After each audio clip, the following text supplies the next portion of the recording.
ఇప్పుడు మన హీరో కొడుకులు వాళ్ళందరూ ఉంటారు కదా, నెపోటిజం అది ఇది అంటుంటారు కదా. నా దృష్టిలో వాళ్ళు చాలా గ్రేట్. ఎందుకంటే వాళ్ళకి చిటికేస్తే అన్ని ముందుంటాయి. వాళ్ళు ఈరోజు ఇక్కడ కూర్చొని ఇటాలియన్ డిష్ ఒకటి తెప్పించుకొని ఇటలీ రెసిపీతో చేయించుకొని తినగలరు. వాళ్ళకి ఏం కావాలో అరౌండ్ ద వరల్డ్ చేసుకొని తినగలరు, చేయగలరు. వాళ్ళు కూర్చునే డేస్ పాస్ అయిపోతాయి. వాళ్ళ 100 ఏళ్ళు ఖర్చు పెట్టుకుంటే కావాల్సినంత డబ్బు ఉంది. వాళ్ళు అవన్నీ పక్కకు తోసి జిమ్కి వెళ్ళాలి. వాళ్ళు అవన్నీ పక్కకు తోసి మార్నింగ్ 4:30కి లేవాలి. వాళ్ళని ఎవరు అడిగారు? వాళ్ళకేం స్టార్డమ్ లేదా, లేక బయటికి వెళ్తే గుర్తుపట్టరా? పలానా వాడి కొడుకు అంటేనే సార్లు గుర్తుపడతారు కదా. అవన్నీ జరిగిపోతుంటాయి కదా. మరి వాళ్ళు పర్ఫామ్ చేయాలంటే వాళ్ళకెంత జీలు ఉండాలి, వాళ్ళకెంత పర్ఫార్మెన్స్ ఉండాలి. ఇప్పుడు డబ్బులు లేక కరకర ఖాళీ సన్నగా ఉండటం వేరు, రెక్కల కష్టం చేసి షేప్లో ఉండటం వేరు. అన్నీ దొరుకుతున్నాయి. అన్నీ దొరికినా పక్కకెళ్ళి పొద్దున్న లేచి మాడాలి.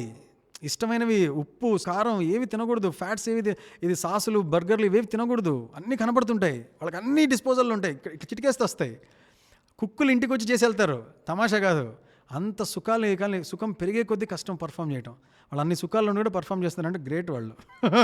మనకన్నా చాలా గ్రేట్ వాళ్ళు.